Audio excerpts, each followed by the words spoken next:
எல்லாருக்கும் ஒரு art form பிடிக்கும். அதில் எனக்கு பிடிச்ச ஒரு ஆர்ட் ஃபார்ம் தான் சினிமோட்டோகிராஃபி.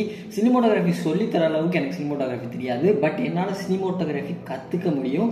அதை நம்ம எல்லாரும் சேர்ந்து கற்றுக்கிட்டா ஒரு எக்ஸ்பீரியன்ஸ் கிடைக்குமே அப்படிங்கிறதுக்காண்டி தான் நான் இந்த வீடியோ வந்து போஸ்ட் பண்ணுறேன். ஸோ என்னோட பேர் சுகுமார். இது வரைக்கும் ஒரு 7 to 8 ஷார்ட் ஃபிலிம்ஸ் வந்து சினிமோட்டோகிராஃபி பண்ணியிருக்கேன். அதெல்லாம் நீங்கள் பார்க்கணும்னு நினச்சிங்கன்னா கீழே டிஸ்கிரிப்ஷனில் லிங்க்ஸ் கொடுத்துருக்கேன். மறக்காமல் போய் செக் அவுட் பண்ணி பாருங்கள். ஸோ இன்னைக்கு வீடியோவில் பேசிக்ஸ் ஆஃப் சினிமோட்டோகிராஃபினா என்ன அப்படின்னு நான் என்ன தெரிஞ்சுக்கிட்டேன் அப்படிங்கிறத தான் நம்ம இந்த வீடியோவில் பார்க்க போகிறோம். ஸோ பேசிக்காக வாட் இஸ் சினிமோட்டோகிராஃபி அப்படின்னு என்கிட்ட கேட்டிங்கன்னா நான் தெரிஞ்சுக்கிட்டதை வச்சு சொல்கிறேன். Writing the motion through camera, அதாவது பாயிண்ட் ஏலேருந்து பாயிண்ட் பிக்கு ஒருத்தர் நடந்து போகிறாரு. அந்த விஷயத்த நம்மளோட கேமராவை யூஸ் பண்ணி கேப்சர் பண்ணுறோம் அப்படின்னா அதுக்கு பேர் தான் வந்து cinematography. Cinematography is more then just a photography. நிறைய கலெக்டிவ் ஆஃப் ஃபோட்டோஸை வந்து நம்ம சேர்த்து அது ஒரு விஷுவல் வீடியோவாக நம்ம மாற்றுறோம். இதுலேயே வந்து நிறைய ஐடியாஸ், நிறைய வேர்ட்ஸ், நிறைய ஆக்ஷன்ஸ், நிறைய எமோஷனல் சப்டெக்ஸ்ட், இது எல்லா ஃபார்மையுமே வந்து நம்ம ஒரு விஷுவல் டேர்முக்கு கொண்டு வரோம் இந்த சினிமோட்டோகிராஃபி மூலயமா. அண்ட் ஒரு படம் உருவாகணும், ஒரு ஃபிலிமோ இல்லை ஒரு ஷார்ட் ஃபிலிமோ அது உருவாகணும்னா அதுக்கு 2 பேர் ரொம்ப முக்கியம்.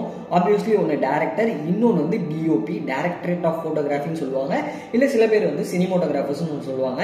இந்த 2 விஷயமும் எப்போ கொலாபரேட் ஆகும், அதாவது director and DOP or cinematographer, இவங்க 2 பேரும் எப்போ கொலாபரேட் ஆகுறாங்களோ அப்போதான் வந்து ஒரு ஃபிலிம் வந்து ஒரு ஃபுல் ஃபிளெஜ்டு ஃபார்மில் வந்து ஒரு ஃபிலிமா வந்து கிரியேட் ஆகும்.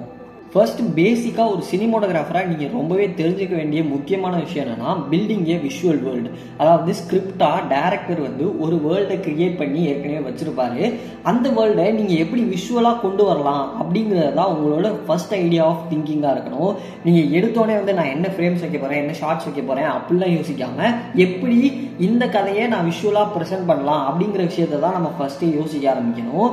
ஏன் இந்த விஷுவல் ஸ்டோரி டெல்லிங் வந்து ரொம்பவே முக்கியம் அப்படின்னு சொல்கிறேன்னா, ஒரு டயலாக்கே இல்லாம ஒரு சீனை வச்சு நீங்க என்ன சொல்ல வரீங்க அப்படிங்கிறத வந்து உங்க ஆடியன்ஸ்க்கு இந்த விஷுவல் ஸ்டோரி டெல்லிங் மூலமா நீங்க ஈஸியா வந்து கன்வே பண்ணிடலாம். ஸோ ஃபர்ஸ்ட் நீங்க ஒரு ஷார்ட் ஃபிலிம் மேக்கிங்லயோ இல்லை ஃபிலிம் மேக்கிங்லயோ ரொம்பவே கான்சென்ட்ரேட்டா இருக்க வேண்டிய இடம் வந்து பில்டிங் ஏ விஷுவல் வேர்ல்டு. பில்டிங் ஏ விஷுவல் வேர்ல்டு இதை தியரட்டிக்கலாக மட்டும் தெரிஞ்சுக்கிட்டா நமக்கு கிளியராக அண்டர்ஸ்டாண்ட் ஆகாது.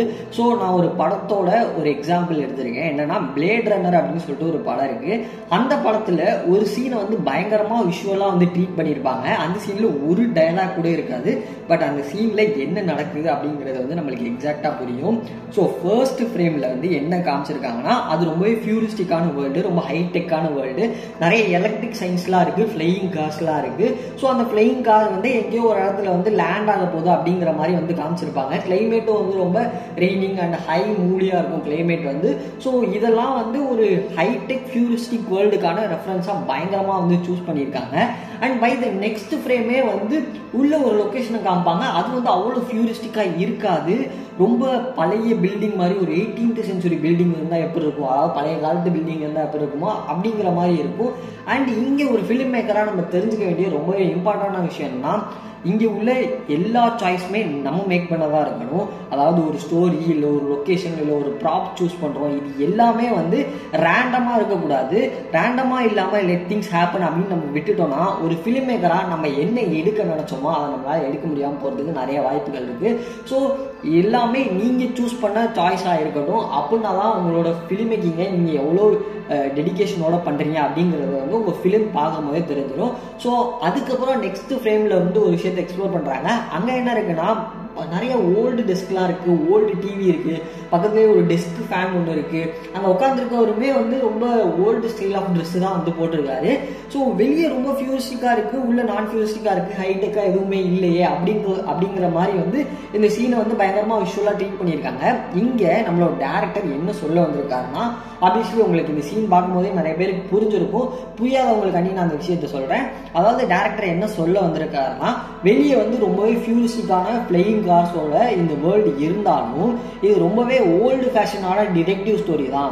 ஸோ எனக்கு உள்ள வந்து நான் ஃபியூரிஸ்டிக்காக தான் வேணும் அப்படிங்கிற டிசிஷன் வந்து இங்கே டேரக்டரும் டிஓபியும் சேர்ந்து வந்து மேக் பண்ணியிருக்காங்க. ஸோ அதனால இந்த விஷுவல் ஸ்டோரி டெல்லிங் மூலியமாகவே நமக்கு எல்லா விஷயமுமே கன்வே ஆயிடுச்சு. இங்கே என்ன நடக்குது, இது எந்த மாதிரி ஸ்டோரி அப்படிங்கிறது வந்து பயங்கரமாக ஆடியன்ஸ்க்கு வந்து கன்வே பண்ணியிருப்பாங்க இந்த பிளேட் ரன்னர் அப்படிங்கிற படத்துக்காண்டி.